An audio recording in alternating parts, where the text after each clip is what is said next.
नमस्कार साथियों, स्वागत है एक बार फिर से मेरे YouTube चैनल गुरुकुल क्लासेस 9261 में। आज के इस सेशन में हम लोग चर्चा करने वाले। इससे पहले जो मैंने एक वीडियो अपलोड किया था, बेस फॉर्म को लेके वीडियो अपलोड किया था, जिसमें हमने जानकारी प्राप्त की थी कि बेस फॉर्म कौन सी होती है और नंबर उसका क्या होता है, सिंगुलर होता है या फिर प्लूरल होता है। तो संक्षेप में यहाँ पर मैं चलते चलते इसमें बता दूं, वर्ब की जो फर्स्ट फॉर्म बेस फॉर्म में होती है वो प्लूरल होती है और उसको सिंगुलर बनाने के लिए उसमें एस या एस जोड़ते हैं। नाउन में ये उल्टा होता है। ठीक है, एक साथी का पीछे वाले वीडियो को देखकर मेरे पास कमेंट पहुंचा था और उसने एक बात कही थी कि सर हमें कैसे पता चल रहा है कि ये वाक्य के अंदर वर्ब है या फिर ये वाक्य के अंदर वर्ब के अलावा कोई दूसरा पार्ट ऑफ स्पीच है। ये चीज मैं भी आपको क्लियर कर दूं। यदि शब्द आपके पास सीधा लिखा पड़ा है, कोई भी शब्द दिया, उदाहरण के तौर पर मान लीजिए आपके पास शब्द दे रखा है प्रेजेंट, शब्द क्या दिया हुआ है, प्रेजेंट। अब इस शब्द को देख के आप नहीं बता सकते कि ये इसका पार्ट ऑफ स्पीच क्या है, ये नाउन है, प्रोनाउन है, ये वर्ब है या फिर और कुछ है। ठीक है ना, नहीं बता सकते। इसी तरह से मान लीजिए कि आपके पास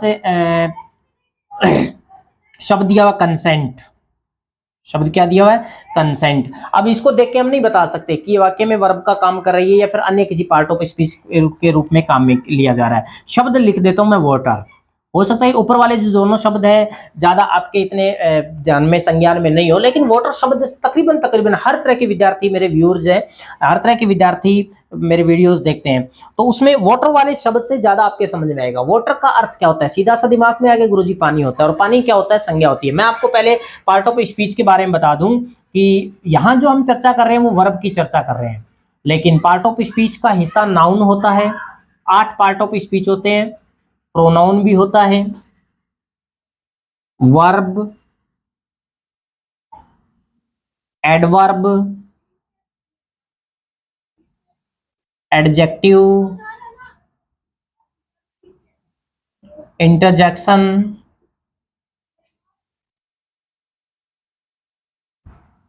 कंजक्शन और प्रेपोजिशन। ये होते हैं पार्ट ऑफ स्पीच। इंटरजेक्शन जिसको एक्सक्लेमेशन भी बोलते हैं। ठीक है ना, तो इसमें हम लोग जो यहाँ पर चर्चा कर रहे हैं वो वर्ब की चर्चा कर रहे हैं। ठीक है, तो कैंडिडेट का जो पर्सन मेरे सामने आता है वो ये होता है कि सर वाक्य में जैसे वाटर शब्द मेरे सामने रखा गया है और शब्द को देखते ही हम कैसे पता लगाएं कि ये वाक्य के अंदर इसका पार्ट ऑफ स्पीच क्या है। तो सीधा यदि शब्द सामने पड़ा है आपके सामने कि वाटर है, वाटर का अर्थ क्या होता है, फिर तो हम जवाब दे दिया पानी। सिंगुलर है कि प्लूरल, हमने बता दिया कि सिंगुलर, क्योंकि वाटर जो होता है वो अनकाउंटेबल नाउन होता है और अनकाउंटेबल नाउन मीन्स सारे के सारे सिंगुलर होते हैं, एक वचन होते हैं। ठीक है, लेकिन ये बातें हैं साधारण सी बातें। यदि आप इसके रूट में जाओगे, इसके जड़ में जाओगे, तो वाटर जो है वो नाउन ही हो ये हम नहीं कह सकते। कैसे नहीं कह सकते, मैं आपको 2 वाक्य के माध्यम से बता रहा हूं। चलिए, दोनों वाक्य मैं यहां पर आपको लिख देता हूं, क्योंकि एक ऐसा शब्द जो वर्ब का काम भी करेगा, नाउन का काम भी करता है, वो एडजेक्टिव का काम भी करता है, ये भी ध्यान रखना है। वो एडजेक्टिव का काम भी करता है, इसको भी अपने को ध्यान में रखना है। चलिए, वाक्य दिया हुआ है आपके पास, he drank a glass of water. He drank a glass of water। ठीक है, दूसरा वाक्य है, they water the plants in the evening। मैं बिल्कुल बेसिक बातें आपको बता रहा हूं, जड़ में जाके आपको इन चीजों को समझना है, इनके रूट को समझना है।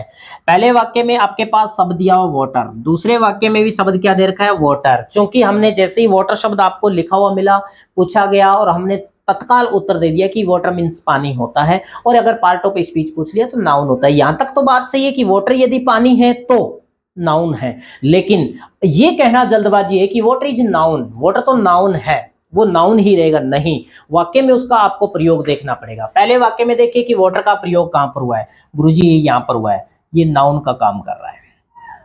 किसका काम कर रहा है, नाउन का काम।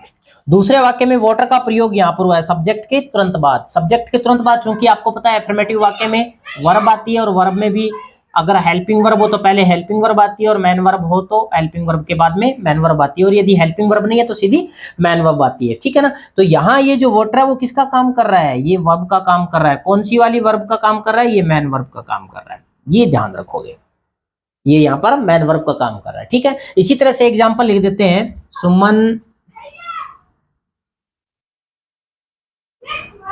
गेव मी ए प्रेजेंट, सुमन गेव मी ए प्रेजेंट। दूसरा, सुमन प्रेजेंटेड हर परफॉर्मेंस। अब देखिए, शब्द आपके पास प्रेजेंट ही है, शब्द अपने पास क्या है, प्रेजेंट ही है। पहले वाले वाक्य में प्रेजेंट जो है वो किस रूप में, या इसका प्रेजेंट का पार्ट ऑफ स्पीच क्या है, नाउन है। कैसे है नाउन, क्योंकि इसके पहले ए आर्टिकल जुड़ा हुआ, और ये आपको पता है कि आर्टिकल का प्रयोग नाउन के पहले होता है, इसका मतलब ये नाउन है। दूसरे वाले वाक्य में देखिए, सुमन के तुरंत बाद में प्रेजेंट प्रयोग में आया है, तो ये यहाँ पर किसका काम कर रहा है, माफ कीजिए, ये वर्ब का काम कर रहा है। यहाँ किसका काम कर रहा है, ये वर्ब का काम कर रहा है। ठीक है, तो कुल मिला के कोई भी शब्द तब तक, जब तक कि उसका वाक्य में प्रयोग नहीं हो जाता है, हम नहीं बता सकते कि वो वाक्य में नाउन है या वो वर्ब है। ठीक है, चलिए इसके अलावा कुछ चीजें और मैं आपको बता देता हूं इसी वीडियो के अंदर। और वो क्या बातें हैं, वो बातें हैं कि कोई भी, चूंकि आपको पता है कि अगर हम वर्ब को क्लासीफाई करें, वर्ब का यदि हम वर्गीकरण करते हैं, तो वर्ब जो है उनको दो भागों में बांटा गया है। एक तो होती है हेल्पिंग वर्ब और दूसरी होती है मैन वर्ब। ठीक है, मैन वर्ब पर हमने पिछले वीडियो में चर्चा कर ली है। मैन वर्ब की first form, second form, third form, fourth form तक हम लोगों ने चर्चा की थी। ठीक है ना, और मैन वर्ब संख्या में बहुत सारी होती है, और बेस फॉर्म में प्लुरल होती है। सिंगुलर बनाने के लिए उसमें एस या एस जोड़ना होता है। और वर्ब चाहे हेल्पिंग हो चाहे मैन हो, दोनों ही सब्जेक्ट वर्ब एग्रीमेंट को फॉलो करेगी। सब्जेक्ट एक वचन है तो वर्ब एक वचन आएगी, सब्जेक्ट बहुवचन है तो वर्ब भी बहुवचन आएगी। हेल्पिंग वर्ब की अगर हम बात करें तो टोटल हेल्पिंग वर्ब जो ऑक्सिलरीज होती है वो कितनी होती है गुरुजी, वो होती है 24। और ये जो 24 हेल्पिंग वर्ब होती है, इनको हमने दो भागों में बांटा है। 11 तो होती है प्राइमरी और 13 होती है मॉडल। 13 तो मॉडल होती है और 11 जो होती है वो प्राइमरी होती है। ठीक है, चलिए अब देखिए, ये जो मॉडल होती है, मॉडल ऑक्सिलरी या मॉडल जो हेल्पिंग वर्ब होती है, सब्जेक्ट के नंबर का इनके ऊपर कोई प्रभाव नहीं पड़ता। सब्जेक्ट से सिंगुलर हो चाहे प्लुरल हो, मॉडल सिंगुलर के साथ भी वो आ सकता है और प्लुरल के साथ भी वो आ सकता है। उदाहरण के तौर पर ही के साथ भी कैन आएगा और दे के साथ भी कैन आ जाएगा, कोई दिक्कत नहीं। ठीक है, लेकिन प्राइमरी जो हेल्पिंग वर्ब होती है, प्राइमरी जो ऑक्सिलरी होती है, उसके लिए आपको सब्जेक्ट वर्ब एग्रीमेंट के रूल फॉलो करना पड़ेगा। यदि सब्जेक्ट सिंगुलर है तो हेल्पिंग वर्ब जो प्राइमरी दे रखी है वो सिंगुलर आनी चाहिए, और यदि प्लुरल है तो वो प्लुरल आनी चाहिए। ठीक है ना, चलिए प्राइमरी हेल्पिंग वर्ब कौन कौन सी होती है उस पर मैं चर्चा आपको करके बता देता हूं।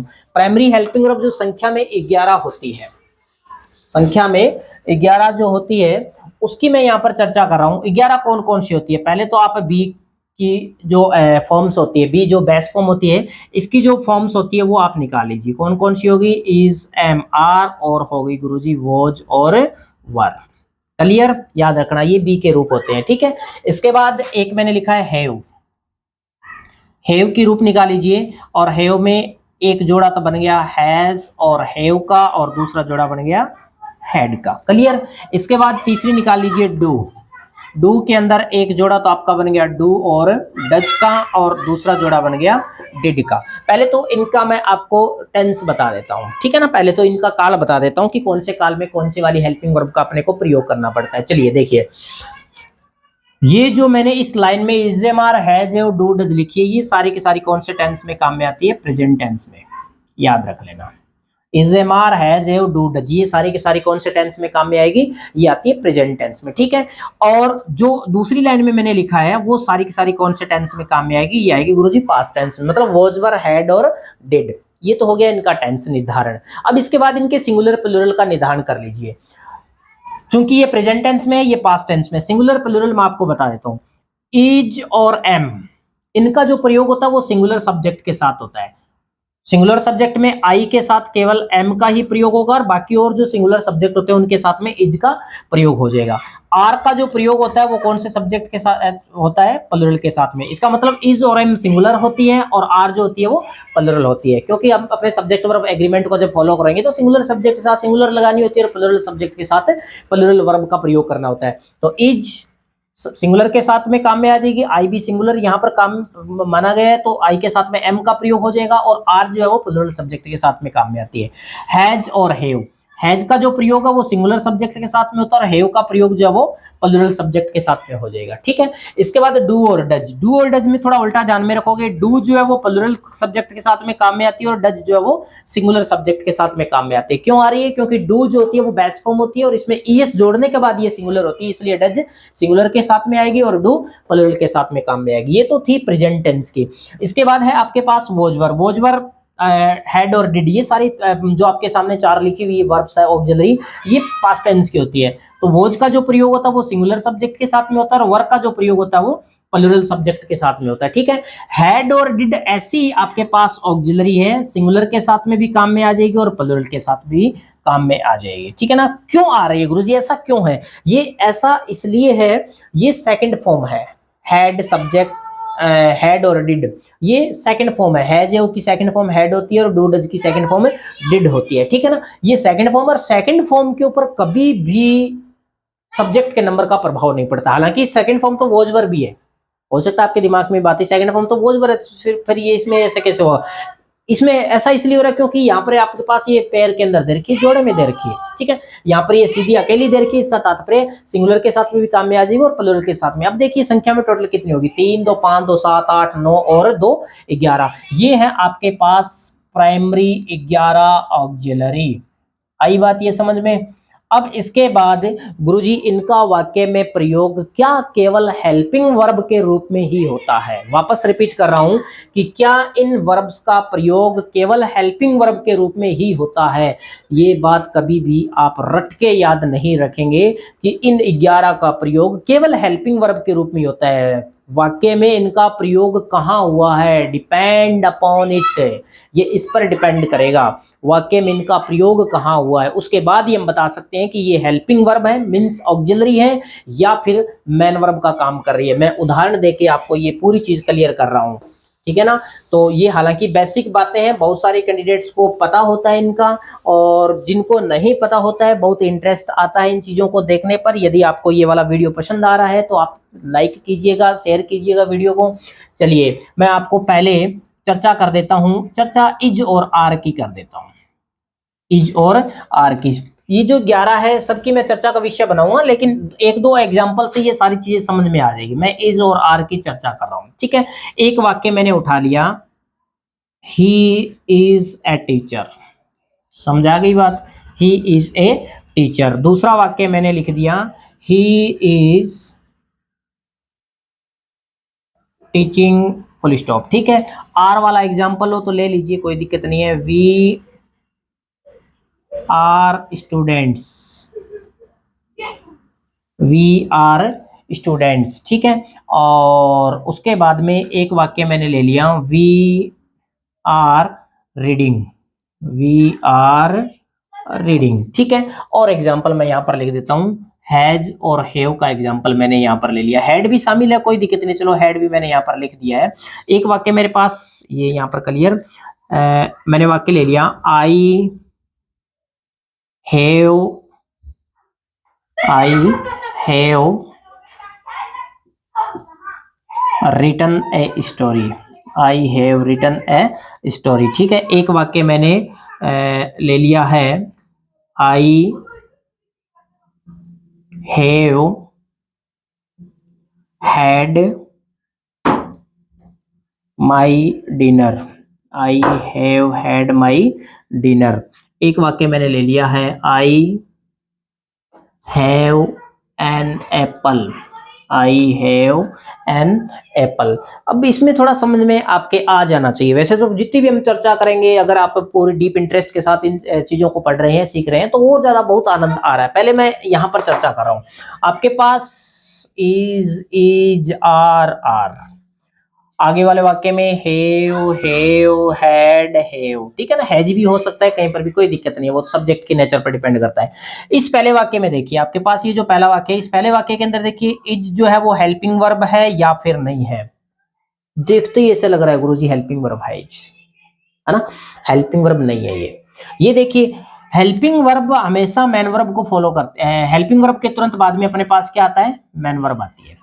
इसके बाद में कोई मैन वर्ब दे रखी है? नहीं दी हुई। इसका मतलब इसके बाद में क्या दे रखा है गुरुजी? आर्टिकल दे रखा है, फिर नाउन दे रखा है। ये आपके पास आगे नाउन दी हुई है। ये जो इज है वो लिंकिंग वर्ब का काम कर रही है। कौन सी वर्ब का काम कर रही है? लिंकिंग वर्ब का काम कर रही है। और लिंकिंग वर्ब जो होती है वो क्या होती है? मेन वर्ब होती है। तो यहां पर इज को देखते हम नहीं कह सकते कि ये हेल्पिंग वर्ब है, ये यहां पर क्या है? मेन वर्ब है। दूसरे वाले वाक्य में देखिए इज के बाद में क्या दे रखा है? टीचिंग, मेन वर्ब दे रखी है। तो ये यहां जो इज है वो किसका काम कर रही है? हेल्पिंग वर्ब का, ये ऑक्सिलरी का काम कर रही है। ठीक है। तीसरे वाक्य में देखिए वी आर स्टूडेंट्स, ये जो आर है वापस लिंकिंग वर्ब का काम कर रही है, इसका मतलब ये कौन सी वर्ब है? मेन वर्ब है। चौथे वाक्य में देखिए आर, और आर के बाद में क्या दे रखा है? रीडिंग। आर के बाद में मेन वर्ब तो रीडिंग दे रखी है, इसका मतलब ये जो आर है वो क्या है? हेल्पिंग वर्ब है, ऑक्सिलरी का काम कर रही है। अब इन वाक्यों में देखिए हैज ए हैड, चूंकि मैंने आपको बताया कि हैज ए हैड के बाद में वर्ब की कौन सी फॉर्म आती है? Third form. यहाँ रिटर्न जो दे रखी है वो वर्ब की कौन सी फॉर्म दे रखी है? थर्ड फॉर्म दे रखी है। थर्ड फॉर्म दे रखी है, इसका मतलब ये जो है वो किसका काम कर रही है? हेल्पिंग वर्ब का काम कर रही है। समझा ये बात? अब इस वाक्य में देखिए ये ज्यादा ही टाइपिकल हो गया थोड़ा। इसमें ये जो है वो किसका काम कर रही है? और उसके बाद हेड। गुरुजी ऐसे कैसे होगा? यहाँ पर ये हैव तो प्रेजेंट टेंस है, हेड पास्ट टेंस है, ऐसे कैसे हो गया? थोड़ा दिमाग लगाइए। ये जो हैव दे रखा है इसके तुरंत बाद में जो हेड दे रखा है ये हेड V3 है। वर्ब की कौन सी फॉर्म है? ये थर्ड फॉर्म। क्योंकि मैंने बताया हैज ए हेड के बाद वर्ब की कौन सी फॉर्म आती है? Third form. ये जो V3 है इसका मतलब ये जो हैव है वो तो है हेल्पिंग वर्ब, ऑक्सिलरी है। ठीक है ना? ये तो प्राइमरी ऑक्सिलरी दे रखी है आपके पास है, यहाँ पर ये हेल्पिंग वर्ब है। और ये जो हेड दिया हुआ है ये मैन वर्ब है। समझाइए बात? ये हैव तो हेल्पिंग वर्ब है और हेड जो है वो मैन वर्ब का काम कर रही है। इसके बाद आगे वाले वाक्य में देखिए हैव जो दे रखा है वो क्या है? ये जो हैव है वो क्या है? मैन वर्ब है। गुरुजी मैन वर्ब क्यों है? क्यों क्यों है ये मैन वर्ब? क्योंकि यदि ये हेल्पिंग वर्ब होती तो इसके बाद में मैन वर्ब आती। अब इसके बाद में मैन वर्ब है नहीं, इसके बाद में एन एप्पल दे रखा है जो नाउन है, और ये जो हेल्पिंग वर्ब वो किसका काम कर रही है? लिंकिंग वर्ब का काम कर रही है। और ये यदि लिंकिंग वर्ब का काम कर रही है तो इसका मतलब मैन वर्ब है। एज ए हेड, क्योंकि ये पॉजेसिव वर्ब भी होती है, ये अपने को पता है। ये यहाँ पर पोजीशन का काम भी कर रही है, मालिकाना अधिकार बता रही है अपने को। ठीक है। तो ये पॉजेसिव वर्ब का काम भी करती है हैज या हैड जो है। तो कुल मिला के यहाँ आपके ये बात समझ में आई होगी कि किसी भी हेल्पिंग वर्ब को या किसी भी ऑक्सिलरी को देख के हम ये नहीं कह सकते कि वो केवल ऑक्सिलरी के रूप में काम में ली जा रही है, या यूं कह सकते हैं कि हेल्पिंग वर्ब के रूप में काम में ली जा रही है। हो सकता है कि वो वाक्य में हेल्पिंग वर्ब ना होके मैन वर्ब हो। ध्यान क्या रखना है कि वाक्य में उसका प्रयोग किस स्थान पर हुआ है, मुख्य रूप से आपको ये ध्यान रखना। चलो डू डज वाली और बात है, चलते चलते डू डज के एग्जांपल्स में आपको बता देता हूं। अगर फिर भी आपके समझ नहीं आता है तो आप कमेंट बॉक्स में निश्चित रूप से कमेंट करके मुझे कहोगे, मैं और ज्यादा स्थिति को क्लियर करने की कोशिश करूंगा। मान लीजिए आपके पास वाक्य दिया हुआ है do I do not play, I do not play. आगे एक वाक्य दे रखा है I do my work on time. ठीक है। आगे एक वाक्य दे रखा है I have done my work. ठीक है। He does his he does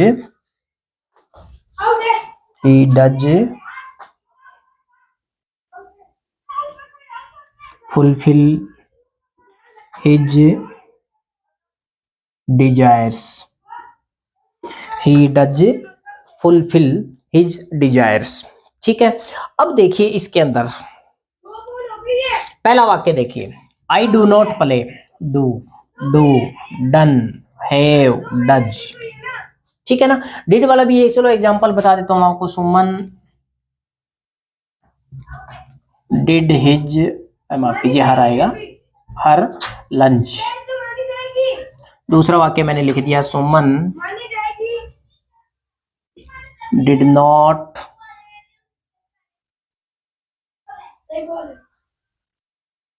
right a lesson. चलिए अच्छी तरह से समझो। पहले वाक्य में डू क्या है, दूसरे में डू क्या है, तीसरे में डन, चौथे में डज, पांचवे में डिड, छठे में डिड। समझने की कोशिश करो। पहले वाक्य में डू नॉट और उसके बाद वर्ब दे रखी है, मैन वर्ब दे रखी है बाद में। इसका तात्पर्य ये जो डू है वो कौन किसका काम कर रही है? Helping verb.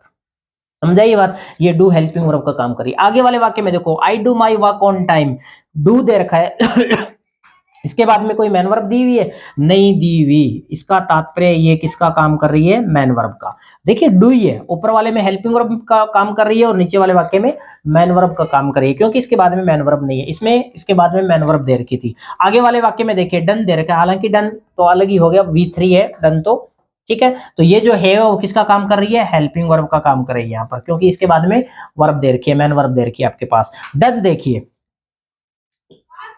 किसका काम कर रही है? हेल्पिंग वर्ब या मैन वर्ब? क्योंकि इसके बाद में क्या दे रखा है? फुलफिल। क्या दे रखा है? फुलफिल। हालांकि फुलफिल जो शब्द है वो अपने आप में वर्ब के रूप में भी काम करता है, लेकिन यहां पर ये नाउन का काम कर रही है। ही डज फुलफिल, यहां ये जो डज है वो किसका काम कर रही है? मैन वर्ब का काम कर रही है। ये हेल्पिंग वर्ब नहीं है, ये यहां पर किसका काम कर रही है? मैन वर्ब का काम कर रही है, ठीक है। आगे वाले वाक्य में देखिए did her lunch, Suman did her lunch. इसमें ये जो डिड है वो किसका काम कर रही है? मैन वर्ब का, क्योंकि इसके बाद में कोई मैन वर्ब नहीं दी हुई। अब इस वाक्य में देखिए कि डिड किसका काम कर रही है? इसके बाद में मैन वर्ब दे रखी है, इसका मतलब यहाँ पर ये किसका काम कर रही है? हेल्पिंग वर्ब का काम कर रही है। यदि आपके पास दी गई इन ऑक्सिलरीज में से कोई भी वाक्य में प्रयुक्त है और उसके बाद में मैन वर्ब आ रही है, तो ये हेल्पिंग वर्ब का काम कर रही है, अन्यथा ये मैन वर्ब का काम करेगी, चाहे वो लिंकिंग के रूप में हो और चाहे अदर रूप में हो, वो मैन वर्ब का काम करती है, क्योंकि लिंकिंग वर्ब जो होती है वो मैन वर्ब के रूप में ही काम करती है, ठीक है। तो ये थी आपकी बेस फॉर्म से संबंधित जुड़ी हुई जड़ें, ठीक है। इसके बाद में हम लोग अगले सेशन के अंदर जो भी हम चर्चा करने वाले हैं वो किसी अलग पार्ट ऑफ स्पीच का मुद्दा हम लोग बनाएंगे, इश्यू बनाएंगे। और तब तक के लिए अपने आप को स्वस्थ रखिएगा, मौसम का ध्यान रखिएगा, वीडियोस को देखते रहिएगा, पसंद आए तो लाइक करते रहिएगा, चैनल को सब्सक्राइब कीजिए नहीं किया तो अभी तक। नमस्कार, मिलेंगे अगले सेशन में।